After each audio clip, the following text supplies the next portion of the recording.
चलिए जानते हैं आज शाम की 50 फटाफट बड़ी खबरों को सिर्फ 10 मिनट में। पर अभी तक आपने इस वीडियो को लाइक नहीं किया है तो लाइक कर दीजिए और आप किस देश, राज्य और जिले की जानकारी चाहते हैं कमेंट बॉक्स में जरूर बताएं। इससे पहले जान लेते हैं खबरों से जुड़ी कुछ सुर्खियां। अमेरिका में राष्ट्रपति चुनाव के नतीजों में ट्रंप कमला से काफी आगे। सुप्रीम कोर्ट ने यूपी मदरसा एक्ट को बताया संवैधानिक, योगी सरकार को झटका। अपने संसदीय क्षेत्र रायबरेली पहुंचे राहुल गांधी, विभिन्न कार्यक्रमों में होंगे शामिल। इजराइल ने उत्तरी गाजा पर फिर दागे रॉकेट, हवाई हमले में 20 लोगों की मौत। 20 नवंबर से 20 दिसंबर तक चलेगा संसद का शीतकालीन सत्र, किरण रिजिजू ने दे दी जानकारी। यूएस इलेक्शन 2024 इतिहास का सबसे महंगा चुनाव, $15.9 बिलियन खर्च। कनाडा में चरमपंथी ताकतों को बढ़ावा, भारतीय राजनयिकों की निगरानी अस्वीकार, विदेश मंत्री जयशंकर ने सुनाई खरी खरी। सोने चांदी की कीमतों में गिरावट, त्योहार के बाद कम हुई खरीदारी की लागत। जोमेटो से मंगाई सेब टमाटर की सब्जी में निकली हड्डी, जांच में सामने आई हैरान कर देने वाली सच्चाई। 15 लाख का बीमा, 450 रुपए में सिलेंडर। झारखंड में इंडिया ब्लॉक ने किया 7 गारंटी का ऐलान। तो इसी बीच बढ़ते हैं दोस्तों अपनी पहली खबर की ओर। अमेरिका में राष्ट्रपति चुनाव के नतीजों में ट्रंप कमला से काफी आगे। जी हां, बता दें दोस्तों, अमेरिका में राष्ट्रपति चुनाव के लिए मंगलवार सुबह देश के अधिकतर हिस्सों में मतदान शुरू हुआ और अब वोटिंग खत्म हो चुकी है। उधर दूसरी ओर वोटों की गिनती जारी है। नतीजों के रुझानों में पूर्व अमेरिकी राष्ट्रपति डोनाल्ड ट्रंप 232 सीटों और कमला हैरिस 211 पर आगे चल रही हैं। तो चलिए बढ़ते हैं दोस्तों अपनी अगली खबर की ओर। सुप्रीम कोर्ट ने यूपी मदरसा एक्ट को बताया संवैधानिक, योगी सरकार को झटका। सुप्रीम कोर्ट ने यूपी मदरसा एक्ट को संवैधानिक करार देते हुए इलाहाबाद हाई कोर्ट के फैसले को पलट दिया है। यह फैसला यूपी की योगी सरकार के लिए झटका है। वहीं इससे मदरसे में पढ़ने वाले लाखों बच्चों को राहत मिलेगी। सर्वोच्च अदालत ने इलाहाबाद हाई कोर्ट के उस फैसले को रद्द कर दिया है जिसमें हाई कोर्ट ने मदरसा एक्ट को संविधान के खिलाफ बताया। तो इसी बीच बढ़ते हैं दोस्तों अपनी अगली महत्वपूर्ण खबर की ओर। अपने संसदीय क्षेत्र रायबरेली पहुंचे राहुल गांधी, विभिन्न कार्यक्रमों में होंगे शामिल। जी हां, बताते चले दोस्तों, लोकसभा में विपक्ष के नेता एवं कांग्रेस सांसद राहुल गांधी मंगलवार को यानी आज 5 नवंबर को अपने संसदीय निर्वाचन क्षेत्र रायबरेली के 1 दिवसीय दौरे पर पहुंचे। इस दौरान उन्होंने नगर निगम द्वारा कराए गए सौंदर्यीकरण कार्य का उद्घाटन किया। राहुल चौधरी चरण सिंह हवाई अड्डे पर उतरे और सड़क मार्ग से अपने निर्वाचन क्षेत्र रायबरेली के लिए रवाना हो गए। अपने इस दौरे पर वह जिला विकास समन्वय और निगरानी समिति की बैठक में भाग लेंगे, साथ ही कई अन्य कार्यक्रमों में भी हिस्सा लेंगे। तो चलिए बढ़ते हैं दोस्तों अगली महत्वपूर्ण खबर की ओर। इजराइल ने उत्तरी गाजा पर फिर दागे रॉकेट, हवाई हमले में 20 लोगों की मौत। फलस्तीनी चिकित्सा अधिकारियों ने दावा किया कि इजराइल द्वारा उत्तरी गाजा में किए गए हवाई हमले में कम से कम 20 लोगों की मौत हुई, जिनमें अधिकतर महिलाएं और बच्चे। नजदीकी अस्पताल जहां पर हताहतों को लाया गया, उसके निदेशक हुस्साम अबू साफिया ने बताया कि सोमवार को बेतलहिया शहर की इमारत पर हमला किया, जिसमें कई परिवार शरण लिए हुए थे। वहीं गाजा के स्वास्थ्य मंत्रालय की आपात सेवा द्वारा जारी मृतकों की सूची में 8 महिलाएं और 6 बच्चे शामिल हैं।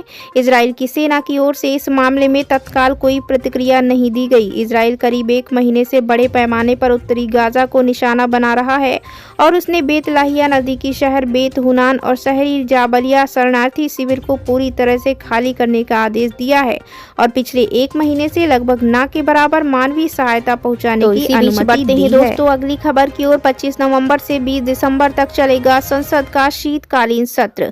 जी हां, बता दें, संसदीय कार्य मंत्री किरण रिजिजू ने मंगलवार को कहा कि संसद का शीतकालीन सत्र 25 नवंबर से आरंभ होकर 20 दिसंबर तक चलेगा। उन्होंने यह भी कहा कि संविधान को अंगीकार किए जाने की 75वीं वर्षगांठ का जश्न 26 नवंबर को संविधान सदन के केंद्रीय कक्ष में मनाया जाएगा। रिजिजू ने सोशल मीडिया मंच एक्स पर पोस्ट किया, माननीय राष्ट्रपति ने भारत की सरकार की सिफारिश पर 25 नवंबर से 20 दिसंबर 2024 तक शीतकालीन सत्र के लिए संसद के दोनों सदनों की बैठकें बुलाने के प्रस्ताव को मंजूरी दे दी है। वहीं बता दें कि इससे पहले 2 नवंबर को आई सूचना के मुताबिक संसद के शीतकालीन सत्र में वन नेशन वन इलेक्शन और वक्फ कानून में संशोधन के लिए पेश विधेयक पर चर्चा के आसार हैं। चलिए बढ़ते हैं दोस्तों अगली खबर खबर की ओर। सोने चांदी की कीमतों में गिरावट, त्योहार के बाद कम हुई खरीदारी लागत। बता दें दोस्तों, दिवाली के पहले सोने और चांदी के भाव में भारी उछाल देखने को मिला था, जिससे त्योहारी सीजन में खरीदारी करना महंगा हो गया था। लेकिन 5 दिनों के खास पर्वों के समाप्त होते ही सोने और चांदी के भाव में राहत देखी जा रही है। वहीं 5 नवंबर को सोने और चांदी की कीमतों में गिरावट दर्ज की गई है। 5 नवंबर मंगलवार को 22 कैरेट सोना अब 73,700 रुपए की बजाय 73,550 रुपए प्रति 10 ग्राम पर और 24 कैरेट सोना 80,400 रुपए से घटकर 80,240 रुपए प्रति 10 ग्राम पर आ गया है। वहीं चांदी की बात करें तो चांदी की कीमत में 1,000 रुपए प्रति किलोग्राम की कमी आई है और अब यह 97,000 रुपए की बजाय 96,000 रुपए प्रति किलोग्राम हो गई है। तो इसी बीच बढ़ते हैं दोस्तों अगली महत्वपूर्ण खबर की ओर। कनाडा में चरमपंथी ताकतों को बढ़ावा, भारतीय राजनयिकों की निगरानी अस्वीकार, विदेश मंत्री जयशंकर ने सुना दी खरी खरी। भारत और कनाडा के रिश्तों में हाल के दिनों में जो तनाव बढ़ा है वह दिन ब दिन गहरा होता जा रहा है।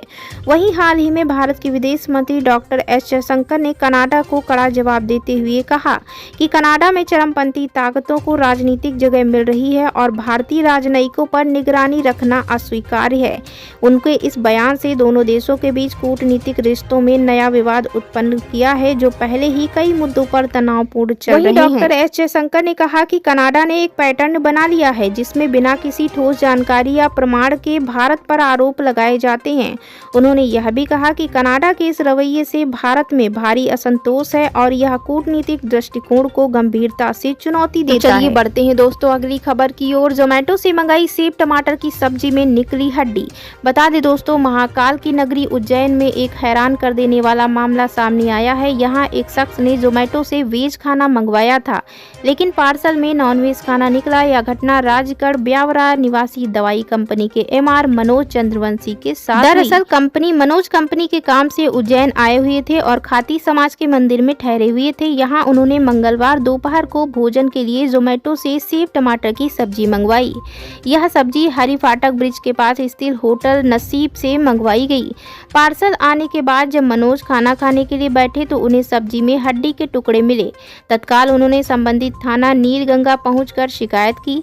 पुलिस ने खाद्य विभाग को सूचना दी। खाद्य विभाग की टीम ने होटल नसीब पहुंचकर जब जांच की तो कई प्रकार की अनियमितताएं मिली। यहाँ वेज और नॉनवेज का एक ही किचन था। इसके साथ ही घरेलू गैस सिलेंडर का उपयोग हो रहा था। इसी के साथ खाद्य विभाग की पूछताछ में होटल संचालक ने स्वीकार भी किया कि गलती से वेज के साथ नॉनवेज मिल गया होगा। मामले में खाद्य विभाग की टीम ने कार्रवाई करते हुए होटल का लाइसेंस रद्द कर दिया है। इसके साथ ही व्यवसाय भी तत्काल बंद कर दिया। तो इसी बीच बढ़ते हैं दोस्तों अपनी अगली महत्वपूर्ण खबर की ओर। यूएस इलेक्शन 2024 इतिहास का सबसे महंगा चुनाव, $15.9 बिलियन खर्च। जी हां, बता दें दोस्तों, 2024 का अमेरिकी राष्ट्रपति चुनाव इतिहास का सबसे महंगा चुनाव साबित हो रहा है, जिसमें $15.9 बिलियन खर्च का अनुमान है। इस खर्च ने 2020 के $15.1 बिलियन की रिकॉर्ड को भी पीछे छोड़ दिया है। इस बार का चुनाव वित्तीय निवेश और प्रचार अभियानों के मामले में अभूतपूर्व है और यह न केवल राष्ट्रपति पद के लिए बल्कि कांग्रेस के चुनाव के लिए भी अधिकतम योगदान लेकर आया है। बताते चले, इस चुनाव में उपराष्ट्रपति कमला हैरिस धन जुटाने में आगे रही, जिनके अभियान से सीधे तौर पर $1 बिलियन जुटाए, जिसमें से 40% राशि छोटे दानदाताओं से आई है। वहीं डोनाल्ड ट्रंप का अभियान $382 मिलियन जुटाने में सफल रहा, जिसमें से 28% छोटे दानदाताओं से प्राप्त हुआ। इसी बीच बढ़ते हैं दोस्तों अपनी अगली और बहुत ही महत्वपूर्ण खबर की ओर। 15 लाख का बीमा, 400 रुपए में सिलेंडर। झारखंड में इंडिया ब्लॉक ने किया 7 गारंटी का ऐलान। जी हां, बता दें दोस्तों, झारखंड विधानसभा चुनाव के लिए इंडिया गठबंधन ने अपना घोषणा पत्र जारी किया है। इस घोषणा पत्र में कांग्रेस और झारखंड मुक्ति मोर्चा यानी जेएमएम ने राज्य की जनता से कई अहम वादे भी किए हैं। रांची में मंगलवार को एक कार्यक्रम में मुख्यमंत्री हेमंत सोरेन और कांग्रेस के राष्ट्रीय अध्यक्ष मल्लिकार्जुन खड़गे ने इन गारंटियों का ऐलान किया। इंडिया गठबंधन की 7 प्रमुख गारंटियों में पहली गारंटी महिलाओं के लिए मैया सम्मान योजना, दूसरी गारंटी गरीबों को राशन और गैस सिलेंडर, तीसरी गारंटी 10 लाख नौकरियां और रोजगार का अवसर। चौथी गारंटी किसान कल्याण। पांचवी गारंटी शिक्षा का विस्तार।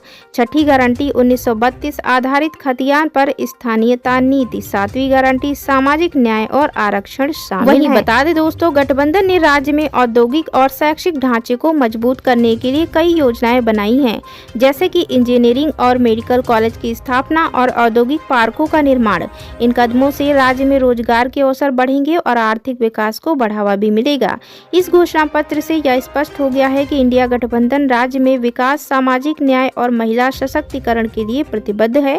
इन घोषणाओं से झारखंड के लोगों को एक बेहतर और समृद्ध भविष्य की उम्मीद है।